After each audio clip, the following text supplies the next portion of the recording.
will be touching up on a lot of the issues and topics that Alex just mentioned in his presentation with our next panel that we have prepared here on stage. I see the speakers already lined up, and it's going to be focused first and foremost on a topic that we all can't escape from, which is the idea of security in Europe and investing in security technology. Stefan Haubner will be moderating this one. He himself is general partner at Apex Ventures, and joining him for the panel are, for one, Larysa Marchenko, herself partner at EY, Matthias Sebera, who is head of material management division at the Austrian Army, Borgstädt, a founding partner of the venture capital firm Joint Capital, and Anne-Louise Metz from Destinus, and they're all lined up and ready to go, and the stage is yours. Thank you and welcome.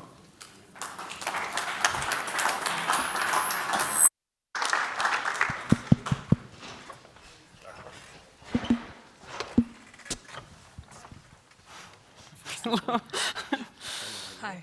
Already greet each other. Please. Thank you. Hello, everyone. First and foremost, a very warm welcome to the audience.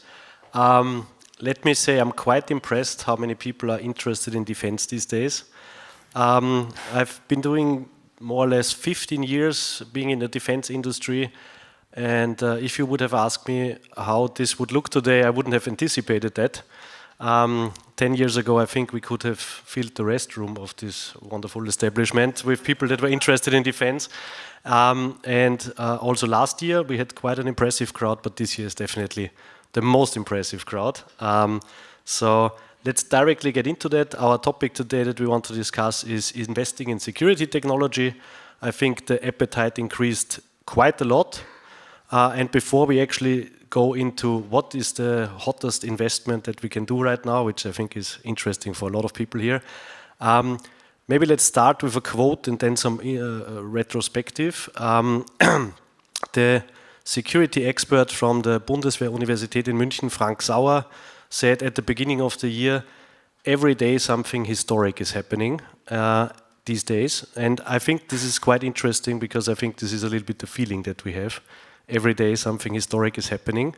And I would like to kick off our discussion around actually if you could share your experiences, maybe around the events of 2022, what historic events have happened and what is important from your company's, organizations' point of view, milestones and things like that. Maybe we start right here. Thank you very much. For me, it's a bit hard because I would like to start with my personal experience. I'm Ukrainian. So for me, 2022 changed dramatically my life. My life of myself, my family, and of people of Ukraine. Actually, on 24th of February 2022, I decided that I do not want that my only child sees this. And survives through this. So basically, we evacuated firstly to the Western Ukraine, and then we appeared in Germany. Why in Germany? Because in Germany I studied, I understand this country, I know German language. So we spent a couple of years in Germany, and now I reside in Brussels, and I have a special mission from my company, EY, and I'm very thankful to EY for giving me this role. I'm now in charge of the Ukraine reconstruction and relationships with EU, Ukraine-EU relationships, Ukraine's accession to EU. And in these terms, I really feel that I help my country and people of my country to fight. And of course, coming to the topic of our discussion today, defense. Although this is my 21st year in EY, I'm working in investments, in strategy and transactions. So the whole my professional life, I was supporting investors on their way to evaluate and to close deals, close transactions. But in previous 20 years, there were not so many in the defense sector. In the latest, probably couple of years, probably half of our requests, which are coming from clients, in that or another way relate to defense sector. Yes, so because defense is not only military, yeah, it could be widely defined. There are technologies related to defense. There are also different manufacturing companies which produce for defense and for security purposes. And also we perform different researches. We inform potential investors and other actors on the opportunities and on the developments in the sector. So again, for me professionally, this also was a shift. Now I'm working in the new sphere for me and also with new people. EY is an organization with more than 300,000 people. And every day I meet new inside EY and outside EY. I'm also talking now to the ministries of defense of different countries, yes, of Ukraine and also of European and non-European countries, to the sovereign funds, to the investors who are looking specifically into this sector. So definitely I'm learning something new every day from all these actors in the industry. So, please. Anne-Louise, please.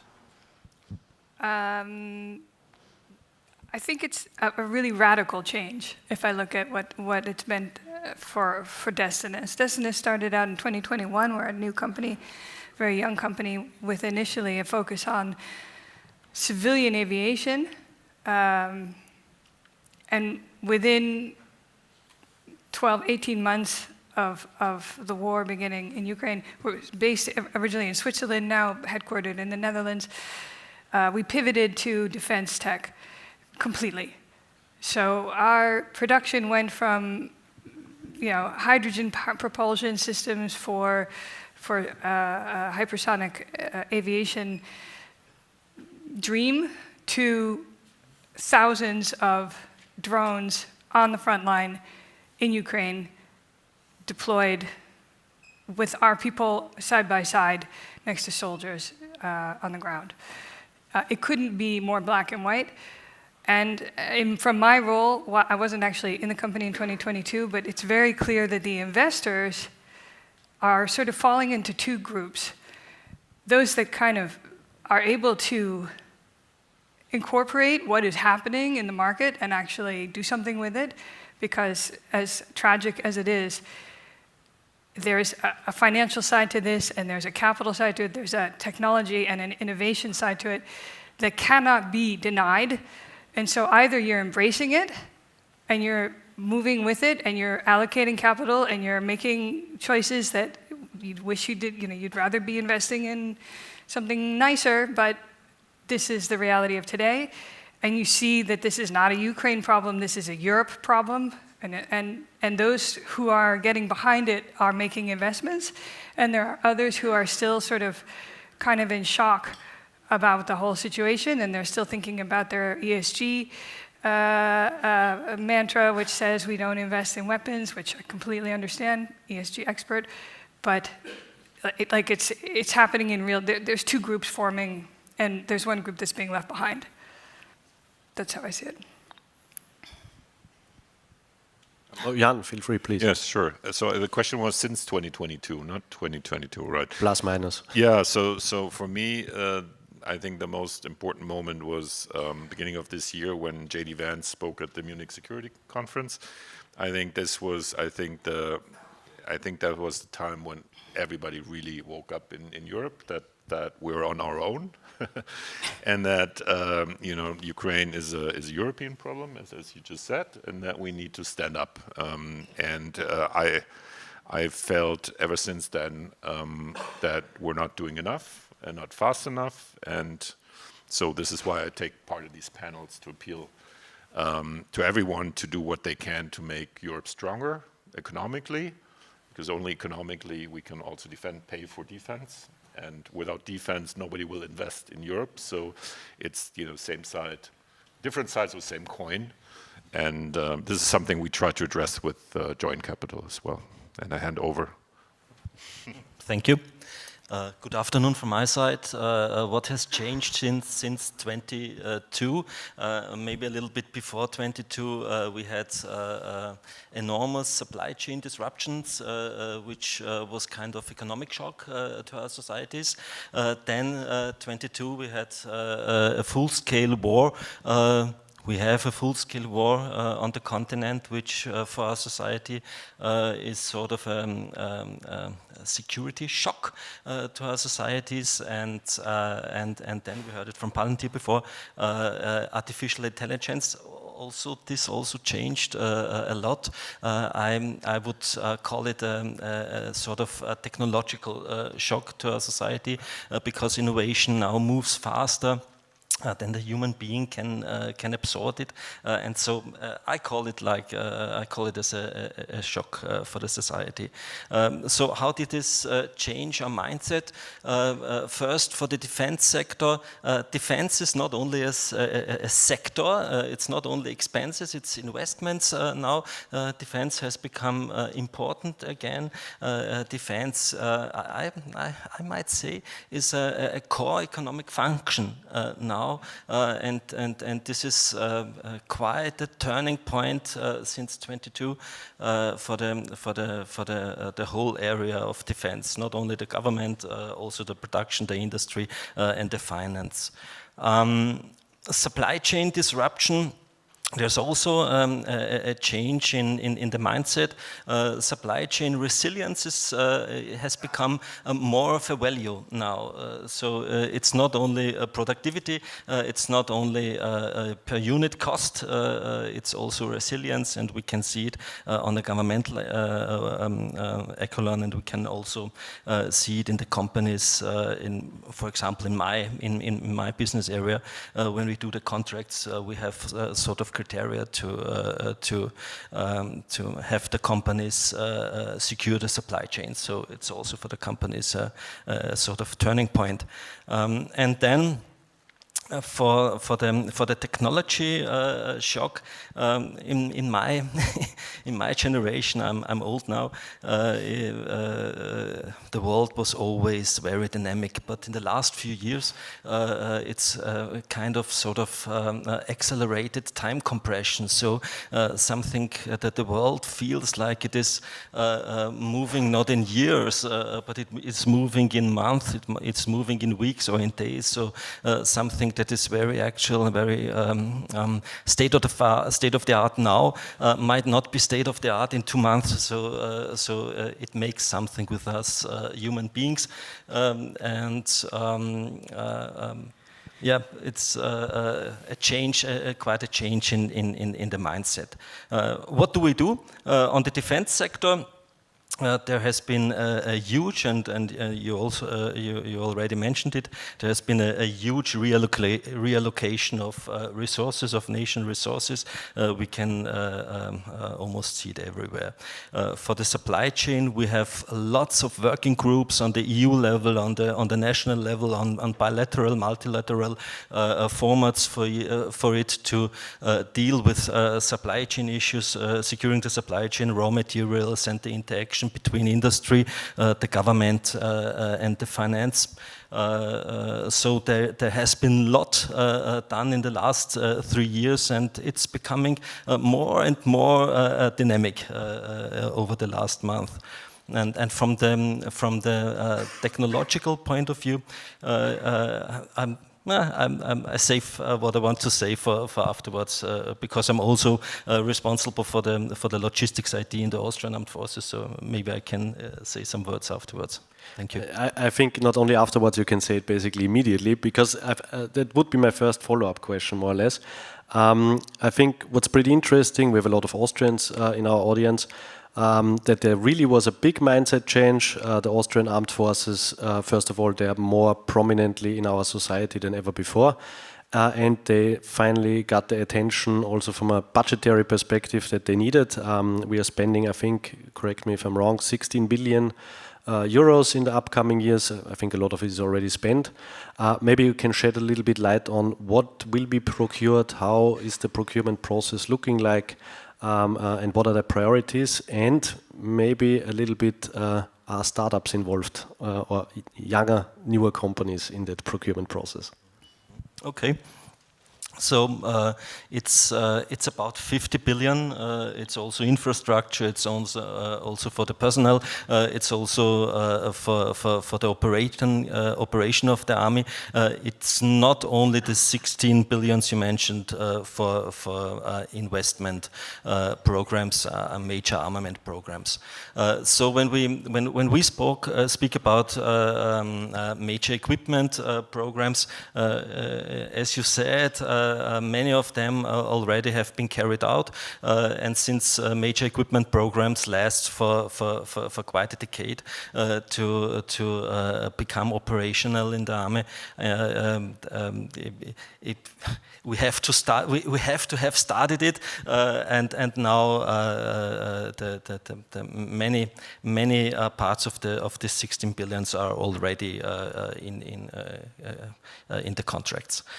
So when we look at procurement in the Austrian Armed Forces, then procurement is only a little part of our armaments duty. We have around 1,700 military systems in the Austrian Armed Forces, from which about 50 to 100 systems are every year end of life and have to be replaced by new systems. So it's about 50 to 100 major weapon systems that have to be phased into operational status.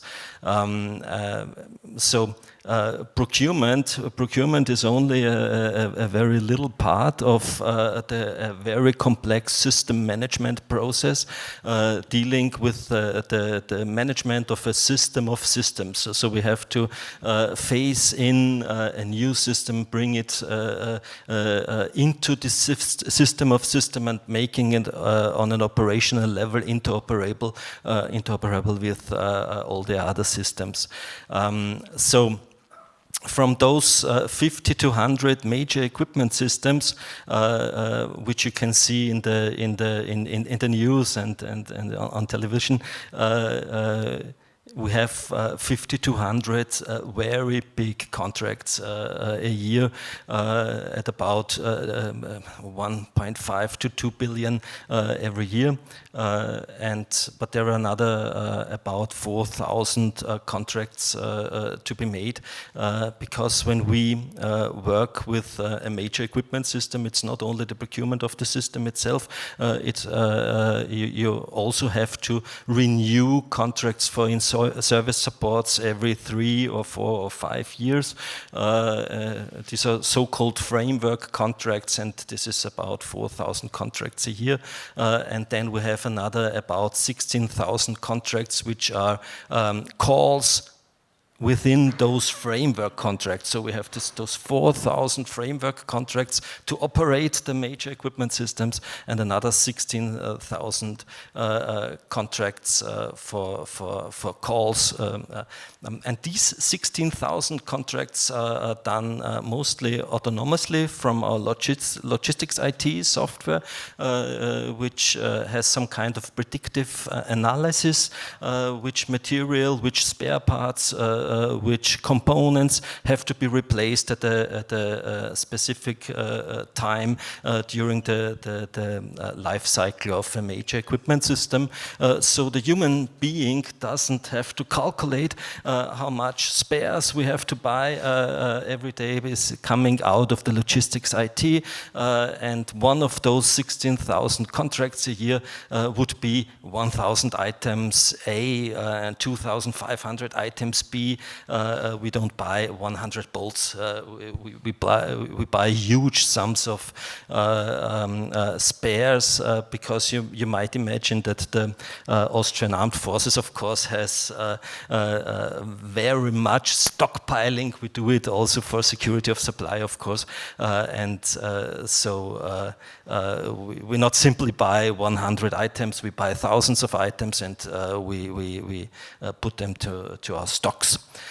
So the process of contracting is very individual on the special purpose. If you look at the main weapon system, a major weapon system, then we have a directive in the European Union, which is the so-called Defense Directive 2009-81 from the EU, which we transformed into national law, which is the public procurement law for defense and security in Austria. And you might imagine that we do large tenders for major equipment systems, but to be honest, in practice, there are no big tenders. The market is very easily overseeable, so you can say you have 5, 6, 7 prime contractors, which are very big system integrators. We know them. You know the market. You ask to submit a proposal, and then you select. So there are no big tenders. And to come back to your question, where can a startup take part? So startups are not typically prime contractors, because prime contractors, from our security view on a contractor, has to fulfill certain suitability criteria. So it has to be financial, very stable. It has to be long in the business. We want from a prime contractor that his products are already been sold to other armies. In most cases, we also want that they are field proven and that they have already been deployed into missions. So this is not typically the area for a startup in every certain requirement we have for it. So for startups are not. But they are not locked out. Startups have the possibility maybe to come into a tier 2 or tier 3 for a main supplier, where the supplier makes a sort of umbrella for the startup and takes over the certification process for the startup. And also has the security risks. But we have to have a guaranteed sustainability of the supplier for a long term. We need a security from the supplier that he can deliver spares in 30 years. So there is a possibility for startups to come into the supply chain. And what can be mentioned also is there are some kind of funds in Austria, like the Kiras or the Forte projects, which one is by the FFG and one is done by the MOD. So there are possibilities, but there are not that many. It's just a little bit. Yeah, fully understood. Maybe, Anne-Louise, you mentioned, if I understood it correctly, you started in 2021, yeah? And then went in a period of 18 months into the actually military world, made a full switch, and now we hear that the Austrian Armed Forces would ideally love to have someone that has 50 years of experience in the business and can guarantee 30 years of delivery in the future. I'm exaggerating, of course. How does that work out for you as a younger company? I mean, it's not really a startup, but a younger company. It's interesting to hear the different points you're making, Matthias, which I think are common across defense ministries of defense throughout Europe. At the same time, what we see is in certain areas, particularly in the area of drones and drone technology, and actually all of the sort of hybrid warfare that you see emerging between Ukraine and Russia, and also already being deployed on our eastern flank of Europe as a whole, is not the kind of stuff that you need to be supplied for 30 years. Because the product that we sell you will, within 3 months, be outdated. And so if the Ministry of Defense have not yet found a way to incorporate this new type of warfare into procurement, it does create a sort of friction of like, how do you get this stuff into your arsenal, into your stockpile? Because you need it. Can I add to that? And the primes you're mentioning, historically have spent like 1% of their revenues in R&D. Yeah? So they're not at all incentivized by these structures to innovate, right? So this is why these products that have been bought in the past are just necessary, but they're not sufficient. And that's what we see right now. And then I think the question is how, as you said, how do nations combine the strength of being able to produce a lot, like the primes, with incentives to bring in innovation. Yeah? That again, your company, is very innovative, but again, you don't have the production capacity. Or you're building it, yeah, but I guess you cannot put out 1,000 drones a month, right? So, and actually, I think that's equally important that Western states have the capacity to build quickly. So we cannot build a factory because we need it in 2 years. You need to be able to produce current products, as you said, not outdated products quickly. And I think that's another thing that needs to be taken into account. Well, you see that, if I can just jump back in here,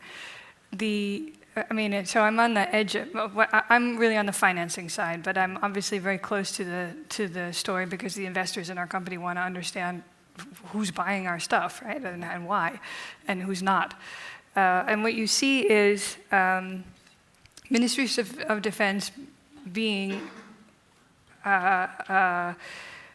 challenged to create new ways of procuring and servicing these new systems in order to be able to meet the demand when it arrives, and knowing that unlike a battleship or an F-35, these things are. It's about volume, high volume of this arsenal. It's about disposable. These things are not meant to last a long time. They need to be cheap in order to create a financial symmetry in the battle, that one country is not spending 10 million euro on a missile that gets shot down by a $20,000 drone from the other side. I mean, that's not sustainable. You'll be finished with the war in about a month. So we have to have something that comes on both sides, and indeed, the scaling up of production of these types of systems is the next big sort of challenge for us as an industry. You see Russia, frankly, is producing 100,000 Shahed drones a year. We in all of Europe are maybe producing 10,000 a year, maybe. And there's no incentive for no one to keep these production capacities, in, let's say, peace times, right? So why would someone pay for that? These are models that are being investigated by MODs to pay. Just in case you're interested, we can talk about it later. You're seeing MODs explore paying for bandwidth on our production lines, even if we're not producing, because whatever we produce now, by the time it's going to be used, is going to have to be updated anyway. And I mean, maybe we produce the fuselage and the outside and the hardware, primarily, most of which will probably be still usable, but obviously the software will have to be updated before it's used, because every week the software has to be updated before it's used. So there are new strategies that are developing of like making agreements to say, okay, when we do need 50,000 or 1,000 of these things, when there is a conflict, we are first in line as the MOD of Austria or Germany or Netherlands or whatever. And then we reserve capacity for you, and we keep those lines running, and we make sure that we can meet those demands when they come.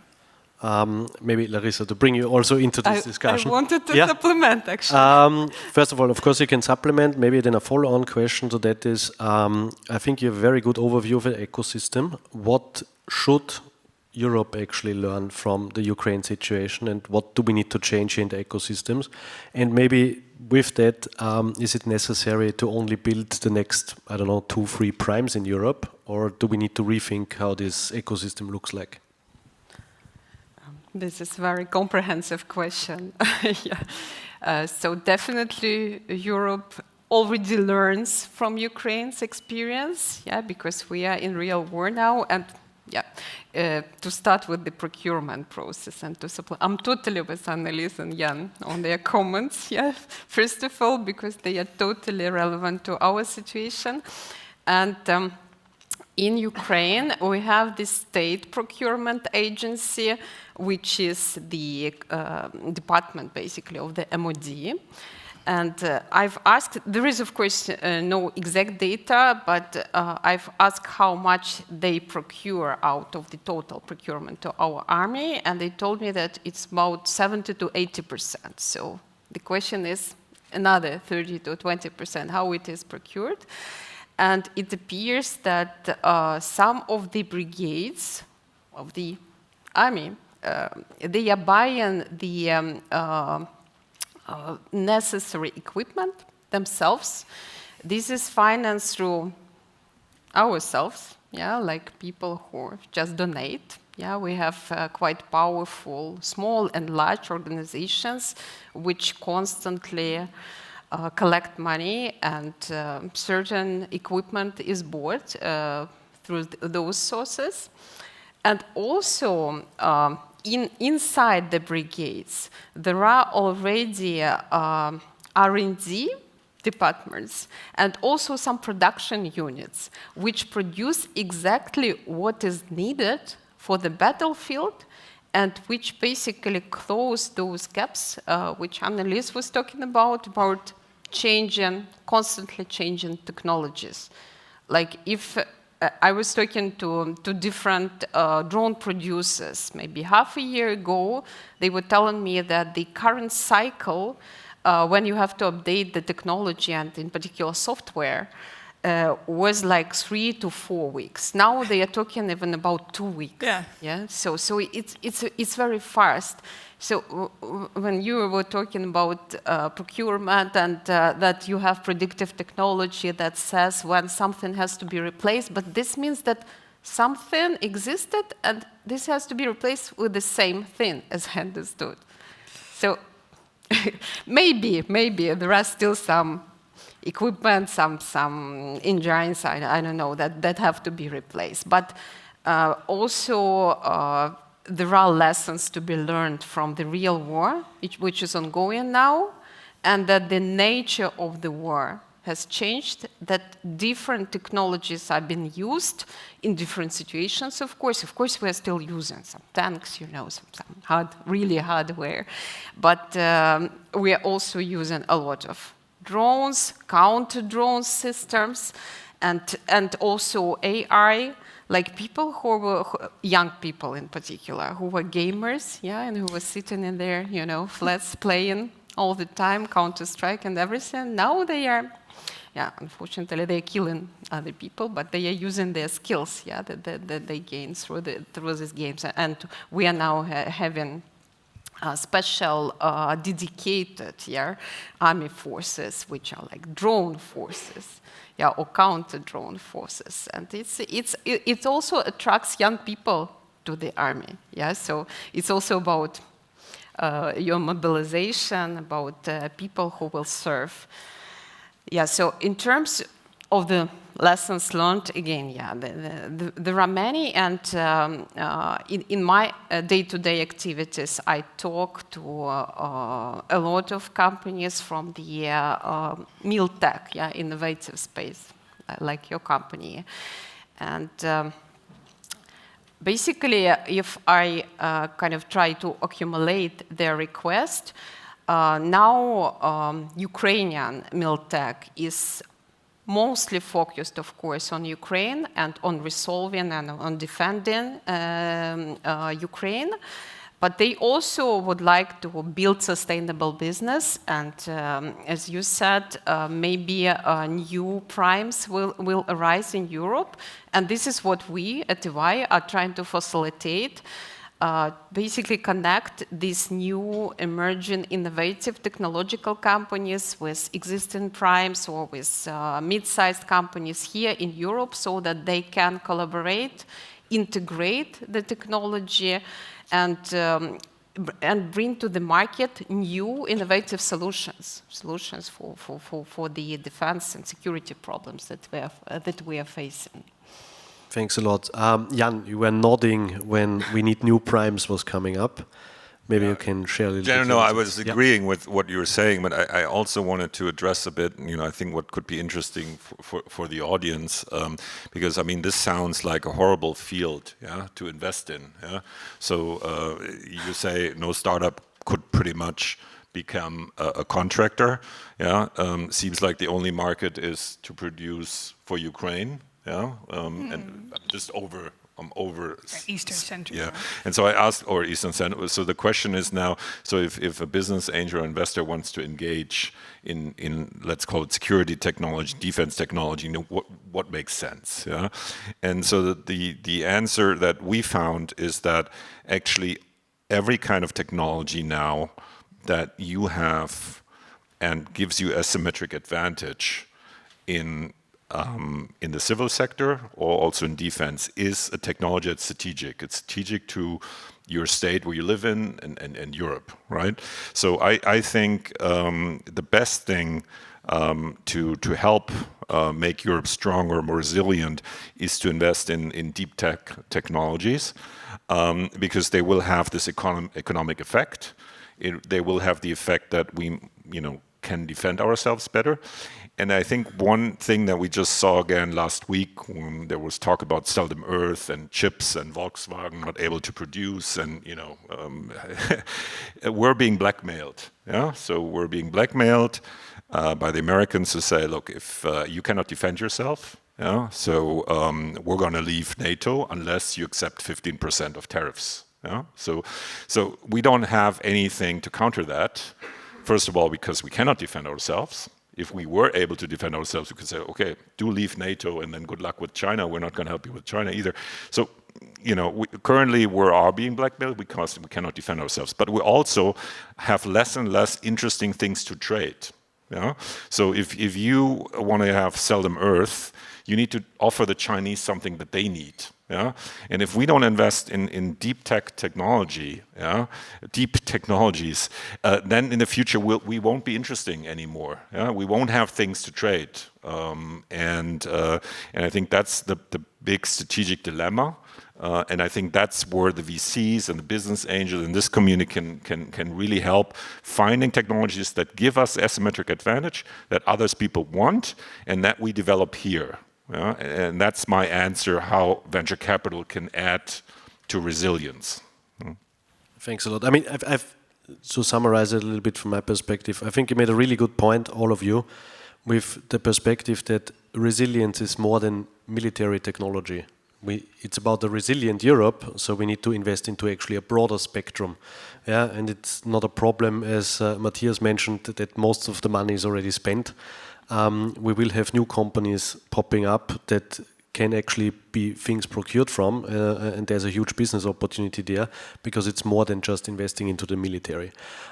Matthias, maybe because you now needed to listen to what the Austrian armed forces actually should change, maybe to give back to you a little bit about what are the difficulties in actually your planning processes, because to maybe think about a comment that is in my mind that Larysa made, that the brigades in Ukraine directly procure that are on the front lines. I mean, first of all, we don't have any front lines yet. And second of all, I think that the combat brigades of the Austrian armed forces that will be actually on the front lines potentially, they don't exist yet because we only have a very little army at the moment. Yeah. Okay. Sorry that my explanation of the procurement process in Austria was very raw.